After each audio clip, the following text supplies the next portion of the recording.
Hello friends কি খবৰ সকলোৱে ভালে আছে চাগে নিশ্চয় ভালেই হ'ব মোৰো ভালেই মই আজি আন এটা ভিডিঅ' লৈ আপোনালোকক স্বাগতম জনাইছোঁ মোৰ ইউটিউব চেনেল মুখজ্যোতি ৰেচিপি এণ্ড ব্লগলৈ আপোনালোকক অতি সাদৰেৰে স্বাগতম জনাইছোঁ আপোনালোকে মোৰ ভিডিঅ'বিলাক চাই আছেনে বাৰু কেনে পাইছে কমেণ্ট কৰি জনাবচোন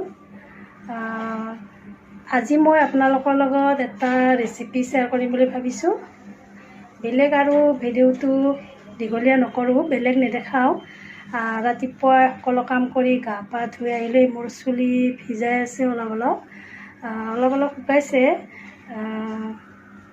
তথাপি আৰু শুকাবলৈ দি আছোঁ চুলিটো বান্ধি পেলাই পাকঘৰত যাব লাগিব নহ'লে চাৰিওপিনে চুলি সৰে ইমান চুলি সৰি থাকে আজিকালি কামৰ ইমান হেঁচাই নপৰে যিহেতু স্কুল কলেজ বন্ধই হয় হাজবেণ্ডক কিবা এটা বনাই দিলে আৰু পিছত আৰু লাহে লাহে কামবিলাক কৰিয়ে থাকোঁ আমাৰ ভাত খোৱাটো বহুত দেৰি হয় 2:30-3টা বাজি যায় হাজবেণ্ড অফিচৰ পৰা আহোঁতে ইমানমান টাইমে কৰে আজিকালিতো জানেই মেডিকেলৰ ডিউটি কেনেকুৱা সেয়ে মাজতে আৰু ঘৰত আহিব নোৱাৰে সেইটো কাৰণে আমাৰ ভাত খোৱাত গোটেইকেইটাৰে দেৰি হয় আমি ৰখি থাকোঁ হাজবেণ্ডক একেলগে খাওঁ এতিয়াতো 12টাই বাজিল মই এতিয়া লাহে লাহে ভাত বনাম ইমান আৰু দৌৰাদৌৰি কৰি বনাই নাথাকোঁ বলকচোন এতিয়া মই পাকঘৰলৈ যাওঁ তাৰপিছত ৰেচিপিটো আপোনালোকে চাই থাকিব কেনেকৈ বনাওঁ আপোনালোকে ট্ৰাই কৰি চাব যদি ভাল পায় মোক কমেণ্ট কৰিব আৰু ভিডিঅ'টো চাই ভাল পালে লাইক কৰিব কোনোবা নতুন মোৰ চেনেলটো চাই আছে মোৰ ভিডিঅ' চাই আছে তেনেহ'লে ছাবস্ক্ৰাইব কৰিব লগতে থকা বেল আইকনটো টিপি অল কৰি দিব তেতিয়া মোৰ ভিডিঅ'বিলাক আগতে দেখা পাব ভিডিঅ'টো তেনেহ'লে স্কিপ নকৰাকৈ শেষলৈকে চাই থাকিব আহক মই ভিডিঅ'টো আৰম্ভ কৰোঁ এয়া মই দৰিকণা মাছ 500 গ্ৰাম লৈছোঁ তাৰ কাৰণে মই মছলা লৈছোঁ 1.5 চামুচ সৰিয়হ 8-9টামান শুকান জলকীয়া 1.5 চামুচ জিৰা আৰু কেইটামান জালুকো আছে তাৰে লগত মই এইটো পিঁয়াজ একেলগে পিচি ল'ম কেৰাহীটো গৰম হৈছে এতিয়া ইয়াত মই তেল দি ল'ম মছলাখিনিত মই একেলগে হালধি গুড়িও দি দিছোঁ এয়া মাছখিনিত মই এতিয়া মছলা 2-3 চামুচমান সানি ল'ম একেলগে মই ইয়াত নিমখ দি দিম সোৱাদ অনুযায়ী পিছত আৰু নিমখ নিদিওঁ একেলগে দি দিছোঁ মছলাখিনি আগতে সানি থ'ব পাৰি নিমখ নিদিয়াকৈ কিন্তু মই লগে সানি লগে বনালোঁ এতিয়া মই ভালদৰে সানি ল'ম মছলাখিনি ভালদৰে মছলাৰ ফ্লেভাৰটো সোমাই যোৱাকৈ ভালদৰে সানি ল'ম এনেকৈ বনালে আঞ্জাখন বহুতেই টেষ্টি হয় আপোনালোকে এবাৰ ট্ৰাই কৰি চাব পাৰে খাবলৈ বহুত সোৱাদ হয় মই এতিয়া ভালদৰে সানি ল'লোঁ মাছখিনি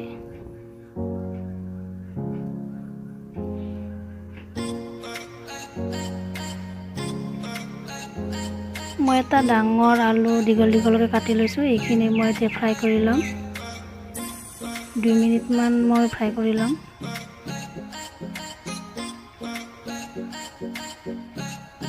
আলুখিনি অলপ ৰঙচুৱা কৰি ল'ম আৰু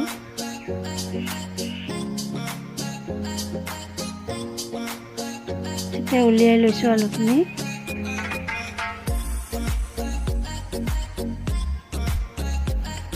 তাৰপিছত মই ইয়াত তেলত 2টা শুকান জলকীয়া আৰু 1/2 চামুচ পাঁচফোৰণ দি দিম এইখিনি মই ফুটিবলৈ দিম তেতিয়া বহুত ধুনীয়া এটা গোন্ধ ওলায় এতিয়া মই তেলত মাছখিনি দি দিম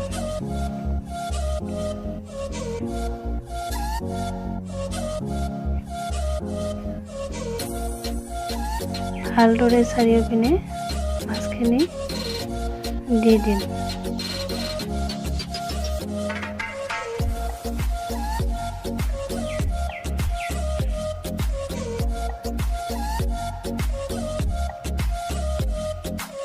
মাছখিনি এনেকৈ দিয়াৰ পিছত মই আৰু চাৰিওপিনে কড়াইটো ঘূৰাই ঘূৰাই চাৰিও পিনে ভাজা যোৱাকৈ ঘূৰাই ঘূৰাই ভাজিম। এতিয়াতে মাছখিনি ওলটাই নিদিওঁ, তলৰ ফালে একেবাৰে মছলা আৰু মাছ ভাজা গ'লেহে মই মাছখিনি ওলটাই দিম। এতিয়া মই বাকী ৰোৱা মছলাখিনি অলপ পানীত গুলি ল'ম।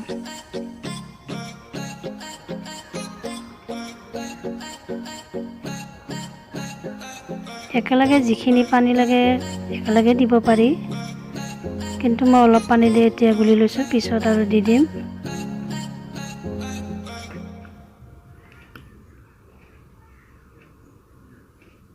ইয়াতে বিলাহী থাকিলে বিলাহী দিব পাৰিলোঁ হয়, কিন্তু মোৰ তাত বিলাহী নাই। আজিকালি প্ৰায়বিলাক দোকান বন্ধই হৈ থাকে। মাছখিনি মই চাৰিও চাইডে ভাজিম ভালদৰে। এতিয়ালৈকে মই মাছখিনি ওলটাই দিয়া নাই। একেবাৰে তলত যেতিয়া লাল হ'ব তেতিয়াহে মই মাছখিনি ওলটাই দিম। আনফালে মই দালি ধুই লৈছোঁ। দালিত মই অমিতা কাটি দিম। অমিতাখিনি ধুই কাটি লৈছোঁ। আপোনালোকে এনেকৈ দালিৰ লগত অমিতা বনাইনে? কমেণ্ট কৰিবচোন। মই মাছখিনি ঘূৰাই চাৰিও চাইডে ভাজি আছোঁ। এতিয়ালৈকে মই মাছখিনি ওলটাই দিয়াই নাই।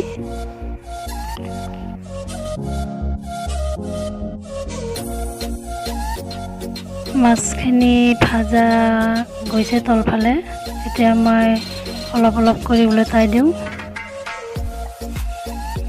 এয়া কি ধুনীয়া হৈছে, ভয় খাব নালাগে। মাছখিনি জ্বলি যোৱা নাই, মছলাখিনিৰ কাৰণে এনেকুৱা কালাৰ হৈছে। মছলাখিনি অলপ তলত লাগিলে আঞ্জাখন খাবলৈ সোৱাদে হয়। এয়া চাওক কি ধুনীয়া হৈছে, ভালদৰে ভাজা গৈছে। যেনেকৈ বিচাৰিছোঁ তেনেকৈ ভালদৰে ভাজি লওঁ। মাছখিনি প্ৰায় ভাজা হ'ল। এতিয়া মই ইয়াতে আলুখিনি দি দিলোঁ।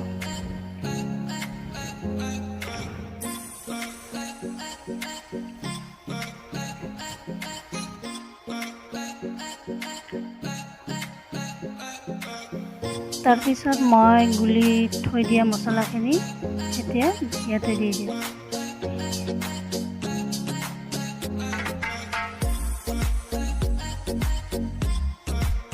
এতিয়া অলপ অলপ পিছা নাযায় গ্ৰাইণ্ডাৰত, সেইখিনি গোটেইখিনি মই নিদিওঁ।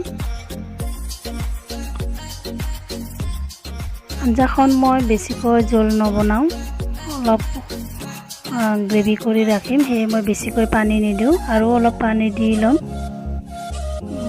মছলাৰ কেঁচা গোন্ধটো যাবলৈ। সেইখিনি মই পানী দি দিলোঁ,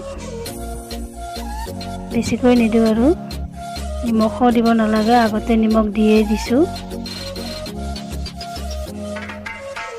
এতিয়া আঞ্জাখন সোনকালে হ'ব, বেছি টাইম নালাগে। 10-15 মিনিটমান উতলিলে মছলাত কেঁচা গোন্ধটো গ'লে হ'ল। আৰু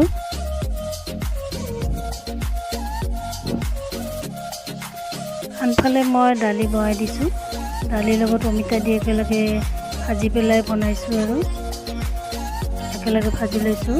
তেলত মই চবখিনি দি দিছোঁ, আদা নহৰু পিঁয়াজ শুকান জলকীয়া পাঁচফোৰণ গোটেইখিনি দি কিনে একেলগে ভাজি লৈছোঁ। নিমখ হালধি দি কিনে ভাজি পেলাই পানী দি ঢাকনি মাৰি দিম। ইপিনে আঞ্জা মোৰ ৰেডি হৈয়ে আছে, হ'বই আৰু।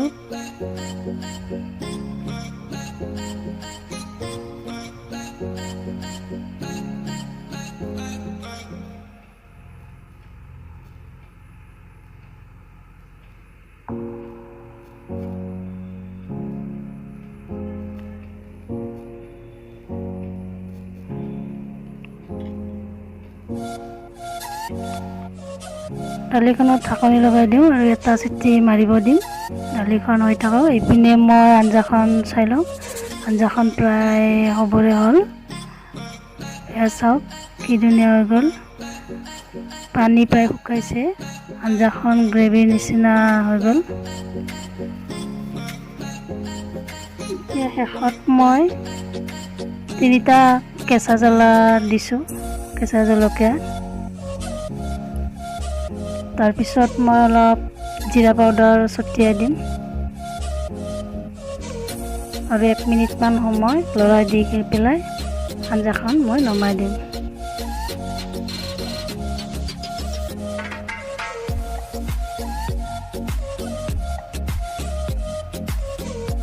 আঞ্জাখন মোৰ প্ৰায় ৰেডি হৈ গ'ল। এয়া চাওক ইমান ধুনীয়া হৈছে আঞ্জাখন। এনেকৈ আপোনালোকে এবাৰ ট্ৰাই কৰিব, বহুত ভাল লাগে খাবলৈ। আপোনালোকে ৰেচিপিটো চাই কেনে পালে মোক কমেণ্ট কৰি জনাবচোন।